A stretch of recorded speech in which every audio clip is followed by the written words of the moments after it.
on the beat.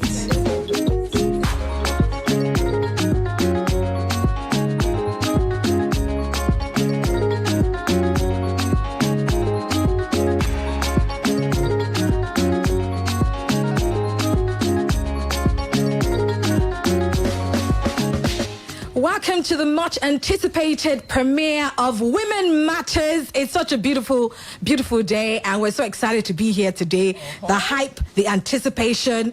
I mean, we definitely cannot disappoint. It's so good to be here today. So good, Ronke. As in, today is finally here. Thank you very much, my sister. I mean, even you're looking. We want to say hello to all of those who are watching on YouTube, watching on Facebook, watching us live today. It is so good to be here. The anticipation, the build-up to today has been amazing.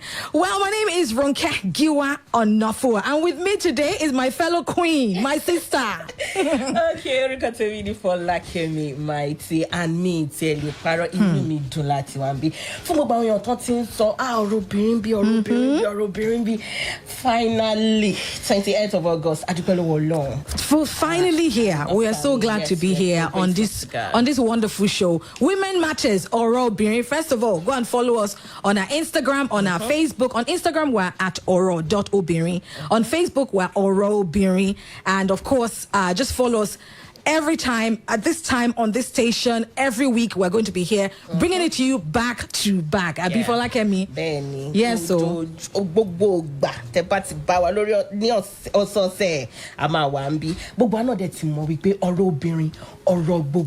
Yes, if it matters to women, it matters to all. So every week we'll be serving you hot, interesting topics on this program, on this station, at this time. Just make it a date with us. Whatever you're doing, if you're cooking, just turn down the fire. Abi, how do you say? Turn down the fire and make sure you join us every week. We're going to be here serving it hot. Then it's also important because when Toro Jorobiri or Robubuani, Kemasoke, Orobiri. Ọ̀rọ̀ gbogbo wa atọkùnrin atobìnrin atọmọdé àtàgbàlagbà gbogbo wa pátápátá la kíkàbọ̀ sórí ètò ọ̀rọ̀ obìnrin lórí ìkànnì yìí ọ̀sọ̀ọ̀sẹ̀ bá ṣe máa pàdé yín náà nìyẹn ẹ̀yin náà la máa bá lágbára Elédùà Ronke Giwa Onafuwa ìkejì mi tó pretty.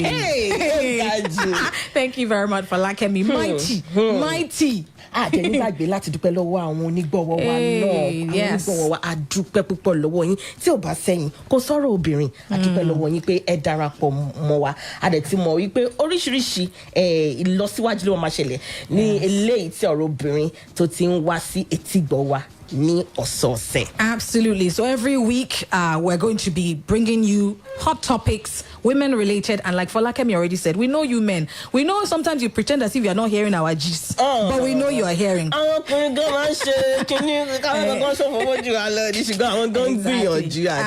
We're going to hear from our sponsors real quickly to thank them for supporting this program, for supporting women. Women are supporting women. Sponsors are supporting women. We love it. We're going to hear from our sponsors real quickly. When we come back, we'll introduce our topic for today. We cannot wait to let you know. Don't go away.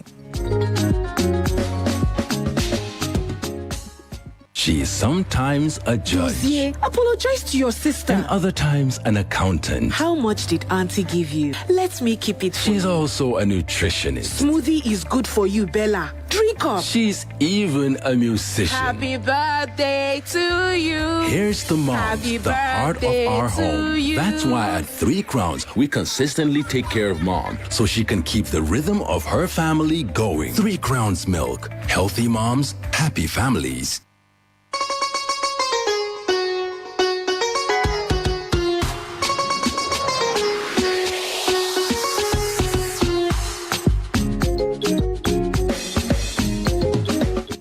ẹ káàbọ̀ padà sórí ètò ọ̀rọ̀ obìnrin lórí ìkànnì yìí ẹ ti mọ̀ náà fẹ́ni tí ò bá ti gbọ́ pé ọ̀rọ̀ obìnrin ti wà lórí afẹ́fẹ́ kíákíá ẹ tètè lọ sọ fún wọn pé ọ̀rọ̀ obìnrin ó ti ṣẹlẹ̀ báyìí. Yes. Ronke Giwa Onafuwa wà pẹ̀lú yín Folakemi mighty kìkẹ́ ó wà pẹ̀lú yín. Yes. ṣórí lè ta máa sọ léèní mo mọ̀ pé gbogbo wa ló máa báwí nítorí pé kò tiẹ̀ sí ni a ti sọ ọ̀rọ̀ obìnrin ọ̀rọ̀ gbogbo wa ni ọ̀rọ̀ ilé náà ọ̀rọ̀ gbogbo wa nítorí kò sí bí obìnrin ṣe máa wà tí ò ní ní àná wọ́n ní ọkọ rere àbí kíní kan ṣòro ó dùn fẹ́ ṣùgbọ́n àna burúkú ìyẹn gan ló burú jù nítorí tó bá jẹ́ partner ẹ̀ ló ti mọ̀ pé ọmọ bẹ́ẹ̀ ṣe jọ máa bára yín fà. Absolutely, which means you can marry a nice guy, even if you marry a nice guy, but if his family is not good, you have entered one chance. ìyẹn ìkan now èmi a fẹ́ sọ̀rọ̀ nípa ìbágbépọ̀ pẹ̀lú àna. Living with our in-laws. For some people, it's inevitable. In-laws. Yes, living with in-laws. And I know when we are young, we already think only my husband and I and my children. Hey, Aderimio. You know, but there are times when it's inevitable. You will live with your in-laws will live with you, whatever. So those things happen. Mo fẹ́ ká tẹ̀ kọ́kọ́ sọ kí ni ìdí táwọn èèyàn fi máa ń gbé pọ̀ pẹ̀lú àna.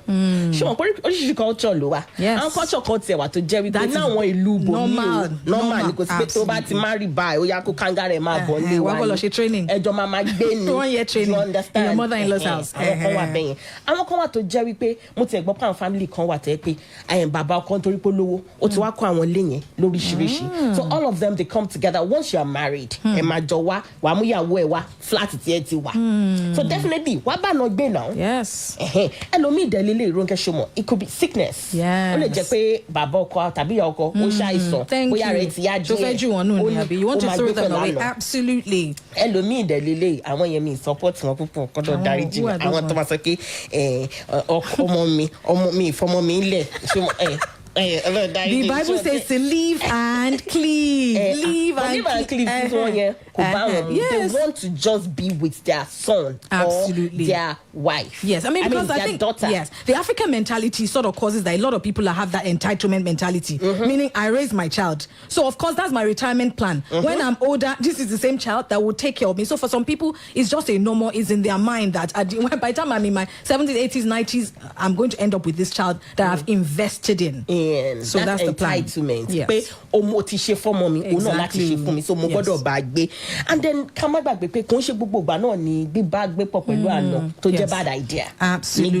ìgbà míì ó lè jẹ́ wípé bóyá nítorí pé ẹ ti rò pé bá ṣe sọ tẹ́lẹ̀tẹ́lẹ̀ a fẹ́ kí dádì àti mọ́mì ti dàgbà ìgbà míì ó lè jẹ́ pé bóyá dádì ti lọ síbi tágbà ń lọ àbí mọ́mì lọ síbi tágbà ń lọ ẹ fẹ́ kí mọ́mì dá wà ẹnì kan máa bọ̀ ìgbà míì ó lè jẹ́ ọmọ kan ní obìnrin ìyá ọkọ bí àbí bàbá ọkọ bí wọn ní dá wà tó mọ wọn lára. And you know at that age a lot of us when we are younger we don't understand, we will all get there so we all must be considerate and we must be kind because loneliness is something that you know elderly people have to grapple with. So once they are older most of the time can you even trust a lot of these helps that you say oh let this nurse go and stay with mommy or go and stay with daddy before you know it they are beating them they are starving them they are stealing from them. So I mean it's just inevitable for some people it is just inevitable. There's nothing you can do about it. Yes, everybody loves to be just you and your family, but there are certain circumstances that makes it that you must live with your in-laws. So there are pros and cons to these things.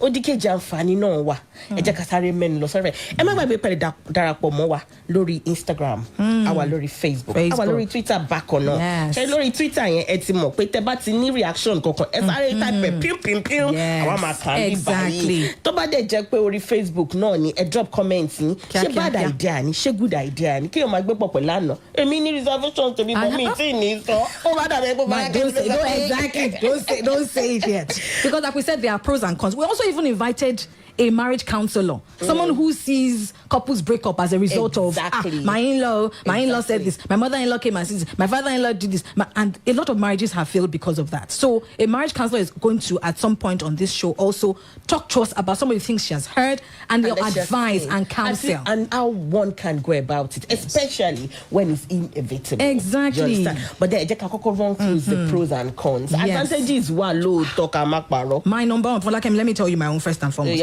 I love when children grow up around their grandmom or granddad. I love it when children grow up around elderly people. There's just this mature, I mean, they learn our culture, number one. Then grandma teaches them things that I may not be able to do. For example, I wish I lived with my grandma. This one that I'll be saying a cool lady instead of a cabo. Instead of a cool bash. All of those things my children can learn. So I love it. The elderly people can teach us our culture, to teach us, you know, deep things. For example, I like how you say, Yoruba sope, this and that. And I love it when Yoruba people do that. So those are things that they can learn from their grandparents. Then to add to it, no, show me, Rishi culture, boya Yoruba ni, boya pè ní bóyá Hausa ni. Exactly. Àwọn culture kan àti pé àwa ti mójú kúrò ńbẹ̀. Do you understand? So táwọn àna ẹ bá bẹ gbé kò sí ni wọ́n máa. Then àwọn kankan àti pé àwa obìnrin gbà mí ẹ̀rù lè máa bà wá pé kí ló ṣẹlẹ̀ tí ọmọ mi rí báyìí kò ga kò ṣe gbá kò ṣe àwọn ìsọpẹ́ ní bá ṣe ń ṣe lè tiwa lélẹ̀ bó ṣe máa ṣẹlẹ̀ lè má worry with time ó máa ṣe báyìí. That thing saved me so many hospital visits. I remember even when I just had a baby, any headache, baby's crying. My mother would say, "Okon, loving more Benny," and that one will give you rest of mind. It will give you peace of mind. Ìbágbépọ̀ pẹ̀lú àna òun là ń sọ̀rọ̀ nípa lórí ọ̀rọ̀ obìnrin lónìí. Kí lẹ́yìn rò ṣé bad idea ni ṣé good idea ni? À ń sọ̀rọ̀ nípa good ideas actually. Ṣé mo a lot of parenting help ló máa get. Wọ́n máa ràn ẹ́ lọ́wọ́. Yes. Àwọn ọmọ máa learn àwọn a lot of things. Tẹ́ pé o tiẹ̀ mọ̀ wípé àwọn ọmọ ẹ lè tètè learn ẹ̀ ìyẹn wà ń bẹ̀. O ní ìpòǹsanwó babysitter. Exactly. I want to quickly, Mommy, I want to have a party this weekend. Will you watch the children? Those are things that you normally pay for. Ṣùgbọ́n kò sẹ́ni tó lè báyàn wo ọmọ bí ọlọ́mọ àwọn òbí wa náà ní wá àwọn náà ló lọ́mọ you understand so definitely wọ́n máa mọ bọ́n ṣe máa bá wa tọ́jú àwọn ọmọ yìí ìyẹn náà ó wà ń bẹ̀ ká má gbà ká má parọ́ iṣẹ́ ilé máa mọ́ wọn. That on its own is relative because you don't want to ask your mother-in-law to go and sweep, for example, or to go and wash her plates. So that one is diplomacy. Rọ́kẹ́sọ̀ mo fẹ́ sọ̀rọ̀ nípa yẹn. Tá bá fẹ́ marry, wọ́n á ní ìyá ọkọ ẹ̀, wọ́n á ní ìyá ẹ̀ ni. Bó bá ṣe máa ṣe sí ìyá ọkọ ẹ̀, bẹ́ẹ̀ ni kò ṣe ṣe sí ìgbà àwọ̀. But àwọn kan wà tó jẹ́ pé wọ́n nílé ìrànmọ́ mi. But I don't agree as well. I don't agree. They say, treat your mother-in-law, and yes, and you should treat your mother-in-law like your mother. But you know how maybe your mom will do something and you tell, mommy, you don't know if you can't say that to your mother-in-law before you will get in trouble. So it's relative. You must be careful. Bóyá ká wá bẹ̀rẹ̀ sí ní máa béèrè lọ́wọ́ àwọn èèyàn wa. Okay, kí ni ìrírí tiyín? Ṣé ẹ ti gbé pọ̀ pẹ̀lú àná rí? Kí ni ìrírí tiyín? Báwo lẹ ṣe ṣe? Báwo lẹ ṣe handle ẹ̀ tí ò fi bù yín lọ́wọ́? Báwo lẹ ṣe ṣe tẹ́ ẹ̀ fi ríra yín fín? Because wọ́n máa sọ wípé too much of familiarity. Àwọn olóyìnbó ló ń sọ yẹn. Yorùbá ẹ̀ kí ni mo ṣe fẹ́ ṣàlàyé? Ẹ̀yin náà ṣàtìmọ́ bí Yorùbá ẹ̀ ṣe ń lọ. Wọ́n á ní pé àjọrìnpọ̀ ló ń faná orí àbí báwo ni ṣe máa ń sọ. So too much of familiarity ń gbà mí wà á mọ̀ pé yẹn ló máa sọ pé torí mo wà pẹ̀lú ẹ̀ ní ṣó máa bá mi sọ ṣó lè bá ìjà ẹ̀ sọ orúkọ bẹ́ẹ̀ yẹn a fẹ́ mọ̀ kí ni experience yín pẹ̀lú pé ẹ bá àná gbé ó lè má wá jẹ́ direct experience yín ó lè jọ̀rọ̀ ẹ̀yin kan ló sáré gbé sí létí pé ìyá ọkọ mi àbúrò ọkọ mi ó wà lára wa àwa obìnrin ọ̀rọ̀ obìnrin là ń sọ̀rọ̀ nípa àwọn obìnrin pàápàá Ronke ṣé wọ́n gan ṣó o lè gbé pẹ̀lú bóyá àbúrò ọkọ ẹ̀ àbí ẹ̀gbọ́n ọkọ ẹ̀ bóyá for some time bóyá relocate àbí nǹkan kan. Well, personally, I feel like if I understand somebody, there won't be trouble. I'm usually someone that's very I can live with people and there won't be trouble as long as I understand how they are, what they don't like, what they like, and they understand me as well. They understand what I don't like and what I like. Mama mojukuro. How do you say? I'm mola mojukuro. But kill àwọn nǹkan tó lè gbà. Kill àwọn nǹkan tó lè gbà. One of the things I don't like, and I think those are part of the cons. Those are part of the things that people have issues with. So when the in-laws now start to put their mouth in matters that husband and wife issues should be husband and wife issues. What are the issues? So for example, anything my husband is okay with, the in-law should not. For example, how are you dressing, wearing bomb shots in your house? My husband likes it. Or how many pieces? You're not serving your husband 2 pieces of meat. That is not. Those are kind of things that spoil marriages. Kí la ṣe lè strike boundary yẹn. Báwo la ṣe máa sọ pé ayé yín rè. Torí mi ò mọ̀ bí mi ṣe fẹ́ sọ o. Tẹ́mi bá wà nílé ọkọ kí ni ṣe fẹ́ sọ fún ìyá ọkọ mi pé ayé ti yín rè. Ayé tèmi rè. Ẹ má kọjá. Everybody hold their mother. I know this is very controversial, but everybody, if you have a problem with me, for example, I even tell my mom, if you have a problem in my household, tell me. Do not go to my husband and start saying, why aren't you buying this for your wife? Why are you not treating your wife this way? Tell me. Then I'm able to tell my mom, mommy, ejo, I feel a bang. But don't, and then his mother should also talk to him if there's any problem, if there's anything she sees. It's not that they cannot talk to me, but look, the man shall leave his mother and shall cleave to his wife, and they shall become kini. They shall become. Become one. Doesn't mean they can't correct. Yes. Okay, show my poso. You know, in church they said it's when they're married. In fact, they call the mommies, daddies. Leave this children. Exactly. But the problem, you don't leave them, do you? Well, true. Okay. Let's take another break. Let's listen to our sponsors. And when we come back, we're actually going to listen from a certified professional marriage counselor. Okay. She'll tell us her views. We've told you our views, Abby. Okay. And when we come back, she'll tell us her views. Don't go away.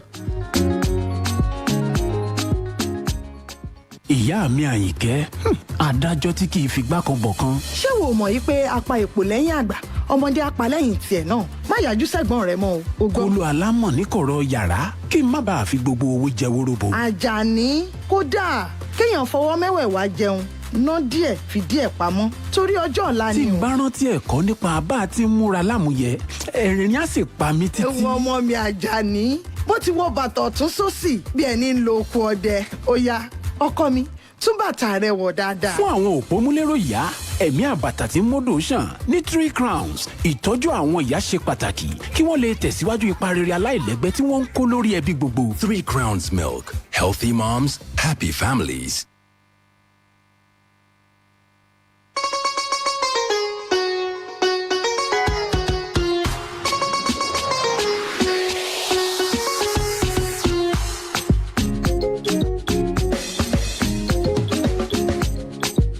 Welcome back to Women Matters. If it matters to women, it matters to all. Every time you hear that, you must chorus it with us everywhere that you are. Don't forget, you can watch us live on Facebook. You can follow us on Instagram as well at oro.obìnrin. Follow us. We want to hear your comments and contributions on this matter. Today, we're talking about living with in-laws. For some people, it's inevitable. But is it a good idea? Is it a bad idea? Have you lived with in-laws? And for you, I know people with great experience living with their in-laws. Great. I know 2 friends personally who have amazing. They live with their in-laws. In fact, you think her mother-in-law is her mom. They have it. Yes, so they've been able to work it out.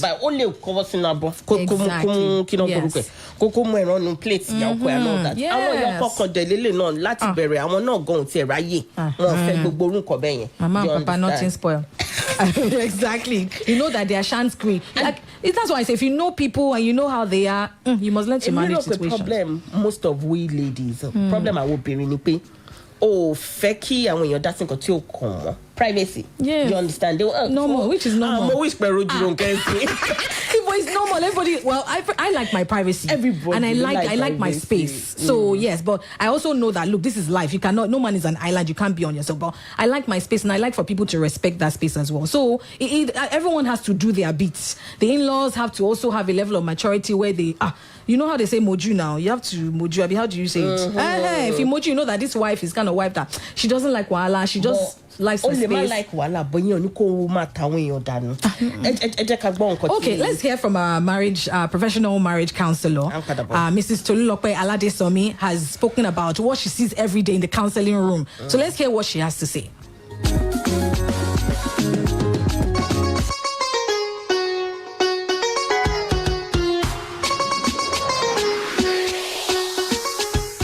We're talking about in-laws today, and it is important to know that they are part of the family structure. Àwọn in-law wa, láìsí family, àwọn ọmọ, àwọn ọkọ wa tá a fẹ́ àbí ìyàwó wa tá a fẹ́, wọn ò ní exist. So there should be an appreciation for them. We should appreciate them because without them, our own husband or our own wives will not even be there in the first place. So, what are the problems that couples have living with an in-law? Number 1, ni family attachments. Ìyẹn túmọ̀ sí pé tí ọmọ tó bá ṣì tí àsomọ́ mọ́ ìyá ẹ̀ àbí bàbá ẹ̀ tó bá ṣì wà ń bẹ̀ àbí tí àsomọ́ ọmọ obìnrin tó bá ṣì wà ń bẹ̀ pẹ̀lú ìyá ẹ̀ tó jẹ́ pé the mother has refused to be on her own. She just wants to live in her son's house or wants to live in her daughter's house. Wọn dẹ̀ tí rí pé ó yẹ kán fi wọ́n lẹ̀ kí wọ́n dágbé fúnra wọn. So ìyẹn jẹ́ problem number 1. Then number 2 is lack of privacy. Lack of privacy, it is simply when the family feels like this small unit family feels like tí àwọn bá gba yín lọ wá sínú ilé àwọn wọn ní rí bí ṣe wọn ní rí bí tó bá máa sọ̀rọ̀ wọn á kọ́kọ́ wọnú yàrá wọn lọ kán tó sọ̀rọ̀ gbogbo nǹkan tó bá fẹ́ ṣe tí wọ́n bá fẹ́ kí third party ó mọ̀ tí wọ́n fẹ́ kí ẹlòmíì ó mọ̀ outside of their own immediate family wọ́n á máa ṣe ṣúkẹ́ṣúkẹ́ wọn ní freedom láti máa sọ̀rọ̀ nínú ilé àbí láti ṣe bọ́n bá ṣe fẹ́ ṣe àwẹ̀ láti wọṣọ bọ́n bá ṣe fẹ́ wọṣọ pàápàá gan nígbà míì. Then lack of unique family bonding ìyẹn túmọ̀ sí pé àti fún àwọn ọmọ wọn àti àwọn láti lè bond papọ̀ láìsí ẹlòmíì níbẹ̀ ṣe mọ̀ ìgbà míì wà tẹ́ pé tí ìyá àbí bàbá tó bá fẹ́ bá àwọn ọmọ ẹ̀ wí ìgbà míì wà tẹ́ pé wọn ò ní fẹ́ ṣe lójú ará àta wọn ò ní fẹ́ ṣe lójú even ará family extended family wọn á máa ra wá bọ́n ṣe máa ṣe you know. So mo dẹ̀ tún rántí pé ìgbà kan nígbà tá a ṣì kéré nígbà yẹn àwọn òbí wa wọ́n máa ń ní àwọn ọmọ ẹ̀gbọ́n ọmọ àbúrò tí gbogbo ọmọ máa pọ̀ sínú ilé and even in the midst of that ó máa ń wà important pé kí àwọn parents wa pé káwọn parents kàn ṣì find time fún àwọn ọmọ tiwọn in the midst of gbogbo àwọn ọmọ tó pọ̀ ńbẹ̀ then we also have the fact that it can affect their financial budget ọ̀rọ̀ owó yìí ó ṣe kókó because wọ́n á sóúnjẹ wọ́n á fún wọn lóúnjẹ wọ́n á tọ́jú wọn and then ìgbà míì gan wà tẹ́ pé wọ́n máa láti sanwó school ẹni tó ń gbé nínú ilé wọn yẹn so ó máa affect financial budget ti family. Then we also have the problem of bad influence ìgbà míì wà tẹ́ pé bóyá tí in-law kan tó bá wá gbé ilé wọn pẹ̀lú wọn tí wẹ̀ bá kù díẹ̀ káàtó wọ́n lè máa appreciate ìwà yẹn nínú ayé àwọn ọmọ wọn tó kù bóyá tẹ́ni ẹ̀ bá jẹ́ èèyàn kan tó ń parọ́ ẹni tó ń lọ tó ń ṣe ìrédè òru tó ń mutí tó ń ṣe gbogbo àwọn nǹkan wọ̀nyẹn tí àwọn fúnra wọn ò fẹ́ tí wọ́n nífẹ̀ẹ́ sí irú àwọn nǹkan báyẹn ó lè jẹ́ influence lórí àwọn ọmọ tiwọn náà. So what couples must know is that number one they have to set their own budget. So ìsìn tẹ́sí wá mọ̀ pé ẹ ní extra mouth láti feed nínú ilé yín you have to make sure that you prepare an extra budget for them bó bá ṣe máa ṣe tí oúnjẹ yẹn á kárí tí àwọn ọmọ tó wà nínú ilé tẹ́lẹ̀ tí wọ́n ní jìyà you have to find a way of going around this. Number two you have to make plans to have your own unique bonding time mo ti sọ yẹn tẹ́lẹ̀. Then number three you have to understand that it's an opportunity to be a blessing and also influence somebody's life. Kárí báyìí pé ọmọ lágbájá ọmọ ẹ̀gbọ́n àbí ọmọ àbúrò wa bá mi gbé káyé ẹ̀ lè dá sí ni ọmọ tó bá ní láti lọ sí school ayé àdá sí ni a máa ń gbọ́ngbà yẹn táwọn èèyàn máa ń sọ pé mo gbé nílé ọkú báyìí báyìí mo gbé nílé àǹtí báyìí ìgbà yẹn ni mo dẹ̀ lọ léèwé ìgbà yẹn ni mo ní ayé mi nítumọ̀ ìgbà yẹn ni mo ṣe gbá ìgbà yẹn ni mo ṣàwo. So it cannot actually be a source of blessing, an opportunity to be a blessing to somebody. And then don't forget that God is also your rewarder because ìgbà míì wà tó jẹ́ pé this act of loving on an in-law it goes without appreciation a lot of times. So but I need you to know that you can sow your seed and your harvest will still come. God himself will bless you in return.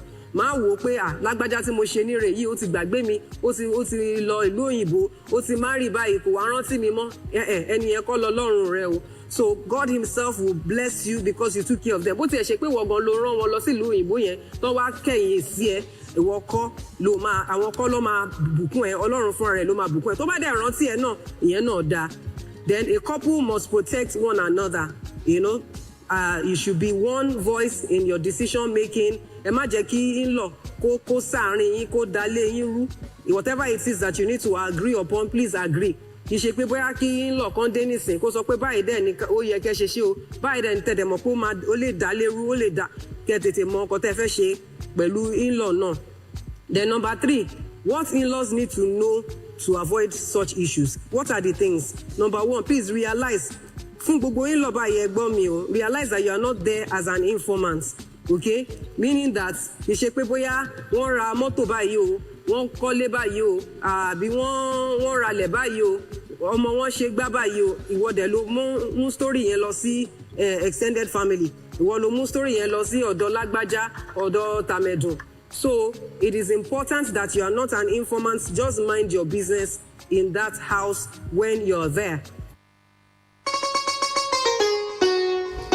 Oh, fantastic. I mean, mind your business. You are living with mi sọ pé ká má dá sí ṣùgbọ́n ìwọ̀nba ni kò ní gbà kó ṣọ́ ìgbà ẹ̀. It's just like when you go and visit somebody. You know, even the Bible says you must be careful when you go and visit so you don't become a nuisance in your neighbor's house. So you just, there are some things you want to correct, there are some things you want to do, but unfortunately, you have done your own bits. Honestly. And they are doing their own bits. Honestly. And so that's what people need to understand. I know it's tough. We are all mothers to one day go to face it. ọ̀pọ̀lọpọ̀ àwa obìnrin ọ̀rọ̀ obìnrin là ń sọ̀rọ̀ pa ọ̀pọ̀lọpọ̀ obìnrin ló ti máa ń sọ pé kò tẹ̀ jẹ́ ká dá sí ó yá ẹ jẹ́ ká sáré pé nọ́mbà tẹ máa pè wá sí tẹ bá fẹ́ dá sọ̀rọ̀ yìí ní ṣókí torí àsìkò púpọ̀ kò sí lórí ètò ìmọ̀ ọ̀rọ̀ obìnrin lẹ́wà lórí ìkànnì 0704 242 0669.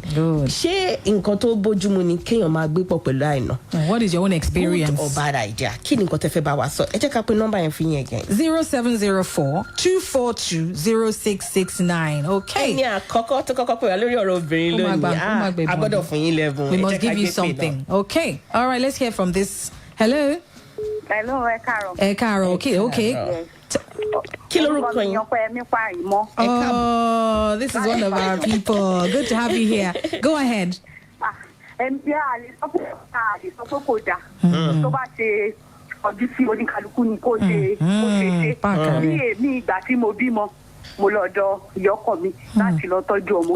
Oṣù mẹ́ta tí mo lò, mo fẹ́ lè sọ pé mi kì í gbádùn wẹ́rì láti jọ́ sí mo ti ń gbáyé.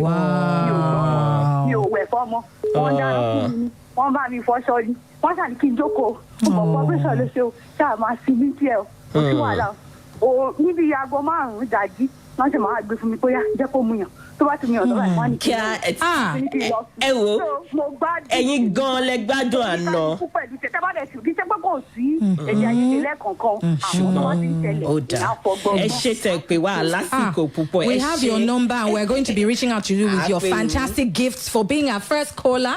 We know we're still going to get lots of calls, but we said we want you to go online as well. We're going to be giving gifts for those of our online commentators as well. So go on at Orobiri on Instagram, go on Orobiri on Facebook as well.